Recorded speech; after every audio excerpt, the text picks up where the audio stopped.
mencapai moto tersebut? Boleh tunjuk tangannya, paslon mana yang mau menjawab duluan?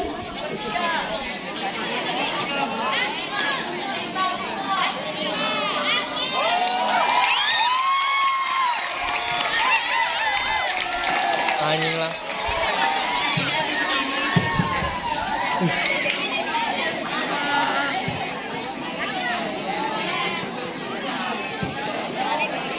Jadi sesuai moto sekolah kita, My School is My Second Home, yang ingin kita lakukan untuk mencapai moto tersebut adalah kita akan membuat mungkin banyak sih program-program untuk mengurangi kenakalan para siswa, sekaligus membuat para siswa ini bisa lebih menjaga fasilitas yang sudah disediakan oleh sekolah.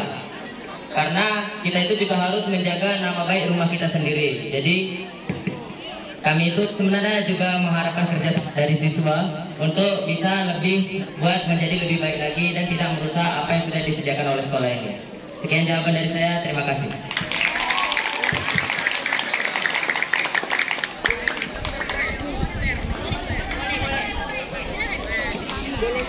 Boleh saya membantah argumen dari Anda?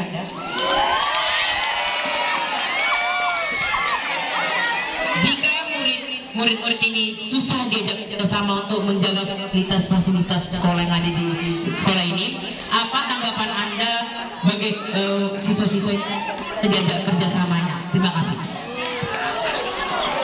Baiklah, saya akan menjawab pertanyaan dari si Boni tadi. Jadi apabila ada siswa-siswi yang tidak bisa diajak kerjasama dalam menjaga fasilitas sekolah ini, seperti yang tadi juga ada pertanyaan dari para panitia. Yang pertama, kita pastinya akan menyelesaikannya secara bermusyawarah dan menanyakan alasan kenapa siswa melakukan hal ini. Karena bisa saja asli itu bukan dia yang melakukannya, tapi bisa saja dia dituduh oleh teman-temannya.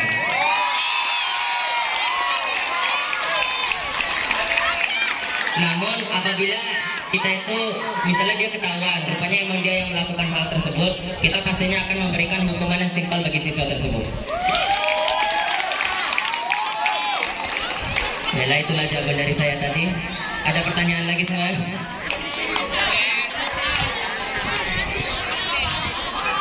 Oke, terima kasih. Ada lagi yang mau membantah?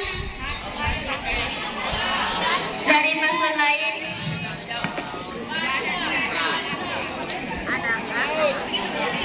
Kalau tidak ada, kita lanjut ke pertanyaan berikut. Oke. Pertanyaan berikut yaitu, lebih baik menjadi pemimpin yang pintar atau pemimpin yang memiliki akhlak baik? Kita mulai dari paslon nomor 1, beri semangatnya dong.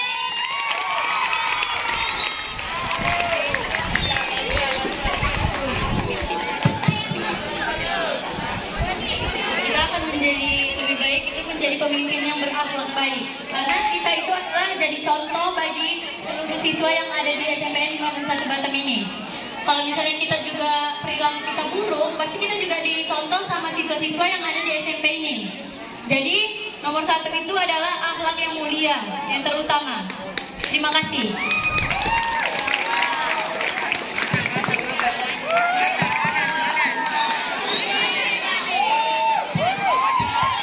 Sesuai yang Anda pilih tadi, kamu memilih pemimpin yang berakhlak mulia, kan? Iya. Jika pemimpin yang berakhlak mulia, apakah Anda pastikan dalam satu pengurus ini, satu organisasi ini tidak dalam permainan bersirkelan? Apakah Anda pastikan? Saya pastikan berakhlak mulia itu adalah terutama. Jika Anda tidak berakhlak mulia, pasti Anda tidak akan akhlak itu terutama di organisasi. Terima kasih.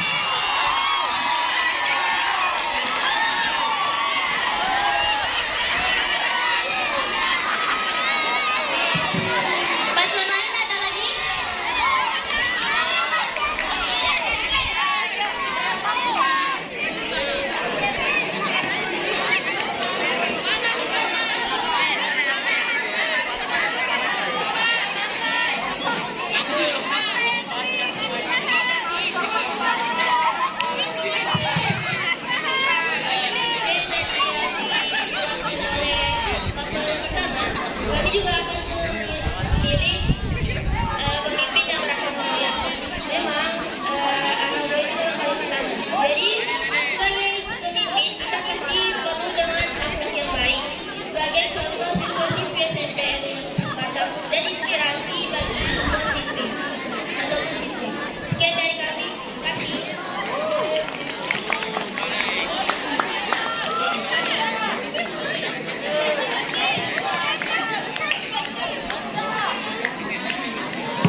dari Lama. paslon nomor 1 akan memberi pertanyaan kepada paslon nomor 6.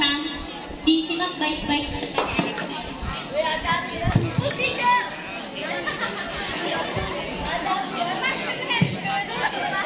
Saya akan mengasih pertanyaan buat paslon nomor 6. Mohon maaf kalau saya lancang ya. Jika kamu ingin menjadi pemimpin yang berakhlak mulia, karakter apa yang kamu berikan contoh kepada siswa SMP 51 Batam?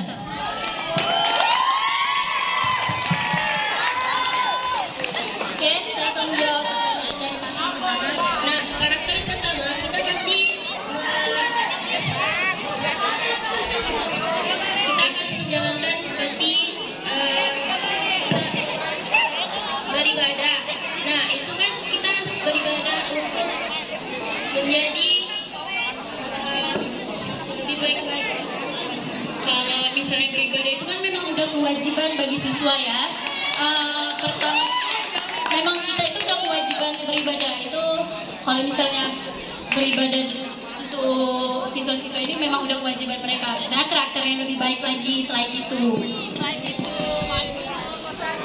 karakter yang lain itu bisa seperti disiplin dan bertanggung jawab. Oke, terima kasih.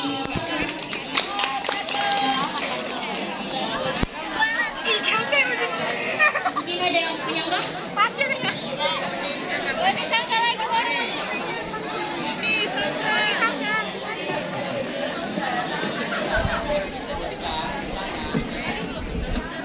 Mohon maaf sebelumnya menyanggah dikit. Nah, seperti tadi yang dibilang bahwa kalau menjadi pemimpin itu adalah yang hal utama lebih memilih aku daripada pemerintahannya. Tapi bagaimana ketika kita menjadi pemimpin, kita tidak sama sekali melakukan hal sesuatu yang di luar kendali, tetapi kita diturunkan secara sepihak. Padahal itu belum ada persetujuan atau diskusi bahwa penurunan yang seperti yang ada pernah Pak Don bilang bahwa kalau ketika pemimpin melakukan kesalahan itu diskusi kembali bahwa itu adalah hukum pidananya ya kan Pak. Jadi maksud saya di sini adalah bagaimana ketika kita pemimpin kita berakhlak mulia tiba-tiba kita ditolong secara sepihak. Terima kasih.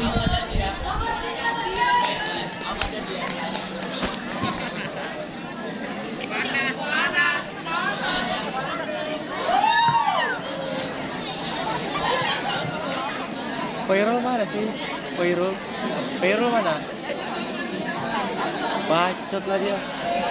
Kita lanjut ke pertanyaan berikutnya. Pertanyaan berikutnya yaitu bagaimana menurutmu tentang kurikulum Merdeka Belajar? Mungkin ada yang bisa menjawab dari Aduh, gitu lah.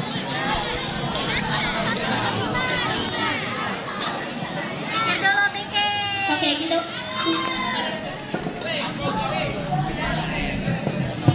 Oke, kita ulang pertanyaannya. Bagaimana menurutmu tentang kurikulum Merdeka Belajar?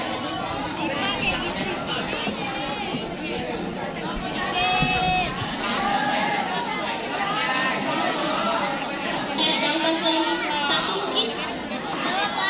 Yang lain ada? Tepuk tangannya dong. Menurut saya dari kelas 7 kurikulum Merdeka Belajar itu sebenarnya sangat mendukung yang namanya kekerjasamaan. Tetapi ada segala permasalahan yaitu di mana ketika kita sedang melakukan yang namanya kerjasama, ada beberapa orang yang tinggal enak terima santai aja. Itu menurut paslon-paslon lain atau siswa-siswa, gimana sih cara menanggapi orang yang mau enak diajarin aja? Gimana tuh? Iya, jadi kayak 80% itu udah diisi sama 8 orang kelompoknya, tapi 2 orang itu udah terima santainya aja.